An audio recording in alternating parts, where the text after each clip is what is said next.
2005 GMC 2500 with a Duramax. I'm going to replace the drive shaft center support bearing. Make sure you jack it up and support properly. And then you want to go underneath, you want to mark all your joints with some paint. Everywhere it splits. So you put everything back into the same spots. Because sometimes if you get it apart, and it's like, oh, your joint's bad. And then you go ahead and you replace it. And then, man, I wish I would have marked it. So if you mark everything now, even though you might not need it, but it's there, okay? So, you need to put some lube on your gear shifter linkage right here. And you get a little medium-sized screwdriver and pry it off. Medium-sized screwdriver in there and get in between there. And pry it off of there. Okay, make sure it's not all rusted up. If it's all rusted up, then possibility you need to replace this piece. You might have to put that little kit in there. So then just take it out of park. That way you can turn the drive shaft. And then get your 7/16 swivel sockets. And remove your new joint cap bolts. I got this one undone so I can turn it. And then I'll get the other one. Okay, I turned the drive shaft, remove the other cap. Looks like somebody did mark it. And then you go up here to the boot. There's a boot clamp. When you do, you want to stick a screwdriver in there, you know, your Craftsman, the nice small one, and wiggle it back and forth to open that clamp up. If you snap the clamp off, you can always put a zip tie back on it. What you want to do is kind of open it up a little bit, and then you want to put some spray around the boot, and then pry the whole thing off of it. You know, work your way around it and pry it off, and then you can come down here and pry off your drive shaft out of the rear yoke. You'll need a big pry bar.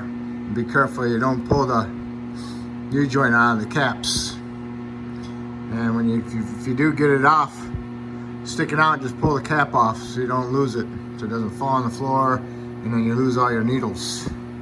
So be careful with it. All right, I pried it off. It only comes off a little bit. And it's a smooth surface. There's no notch there or anything, so it just slides right off. So now I need to take it off the back flange. Just get underneath it with a nice pry bar, pry them off. Work your way from right to left on it. And then get one side off, put your hand on the cap, hold the cap on, and then pry off, and then pry off the other one. Make sure they do not fall off or come off. If they do come off, just go ahead and take it off, and make sure you don't lose your bearings. These don't just fall off like normal ones. Stuck on there with vacuum. Because of the grease, it's like sucking them back on there. So what you want to do is you want to go like this with them. If they move freely back and forth, you don't feel no binding, and then you turn these. If you don't feel no binding, then the joint is good. So now you can just grab hold of the whole shaft and pull it off of the extension. Okay, that's what it looks like with the shaft off of it. Now you're gonna go to the front and you're gonna remove those U-joint cap retainer bolts also. Those are 7/16. There's 4 of them. 2 on this side, and you turn the shaft and you undo the other 2.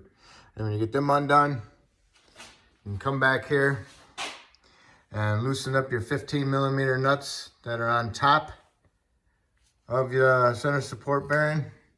Make sure you put some lube on prior to help ease the removal. Put some lube up in there. All right. All right, when you remove the first nut, thread it back on for 1 or 2 threads, and then you can remove the other nut completely. So now your front shaft is just hanging there. So now allow you to be able to pry it away from the flange off of the transmission. That way it doesn't just flop down and hit you in the head also. Okay, so now we're gonna pry this off. Go to each side of the U-joints and the caps. Pull them off one at a time. Make sure when you get one side off, you hold on to the cap and pry the other side off and hold on to that cap. And if they don't stay on there very good, wrap some black tape around them to hold the caps on. Then you can come back here and remove this nut and lower your shaft down. All right, my shaft is out. Go ahead, wrap these joints and caps on there with some black tape. All right, or any kind of tape, because you're going to be moving this shaft around quite a bit, and you don't want these falling off. So it helps keep everything intact. All right, these are just slip on over. So just go ahead and pull that off. And most of these are pretty well shot, so you can pry them off or just finish cutting them off. But you need to get this off. Usually you press them off with a press. My press isn't that high off the ground. My press is only probably like that high off the ground. So I'd have to jack my press up way up in the air to use this thing to press it off. But if you don't have a press, then we gotta cut this off, cut that off, cut this off, and then we can get in there and split that bearing, and then it'll come right off.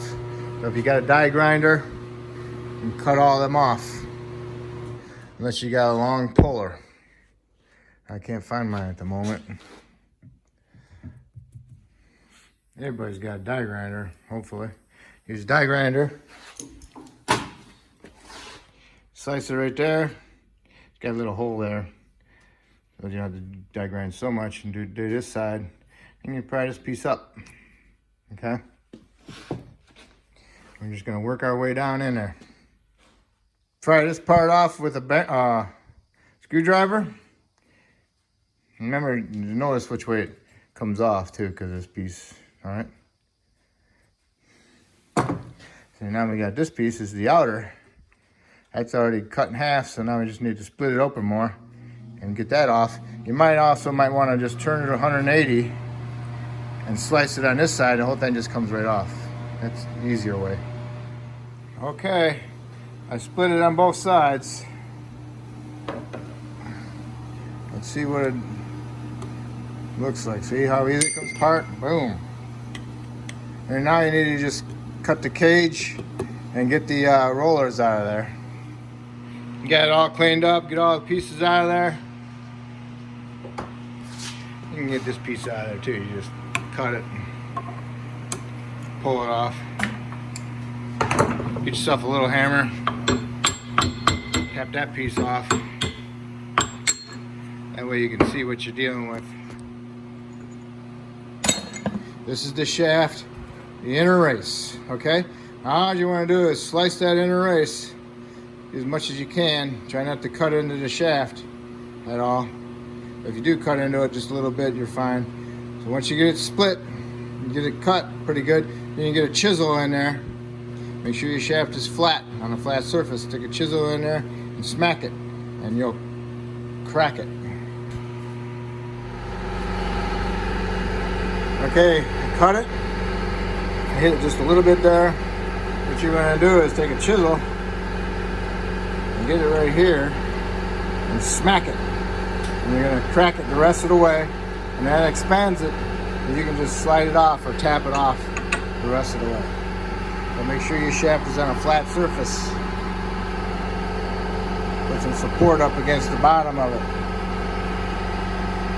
Probably like rest it up on here, and then put some blocks of wood on the other side of the shaft to hold it up so it's even. All right, I got it all nice and even, best I can. Support it on there like that. Got my chisel, smack it with a hammer. Okay, smacked it with a hammer. Boom, look at that. Sweet. And I just got a little bit of a groove in there, no big deal. All right. Okay, clean this up a little bit, get some emery cloth. Don't do too much, just clean it up. Okay, next, put your shaft on the floor.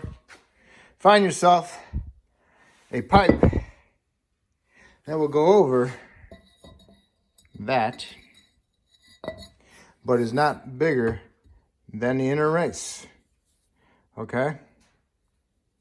If you don't have a pipe the right size, find something that will push on that, that will go over that, and then you can use the pipe to hit on that piece. Because this is what I'm doing. And I did put some anti-seize on there. I'll do that. Stick my pipe on there.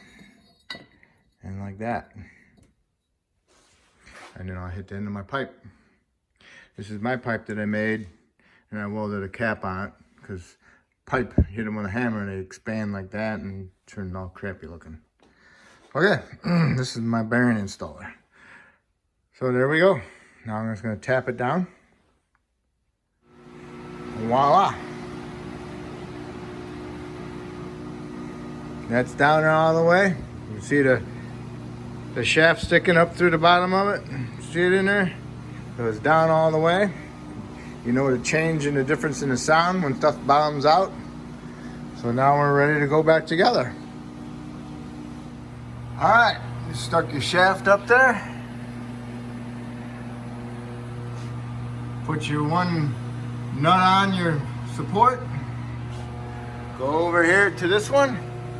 Cut your tape off, and then put your joints, your caps into your flange, and tap your flanges, your caps with a little hammer to make sure they're seated fully inside of the flange, and then you can put your cap retainers on.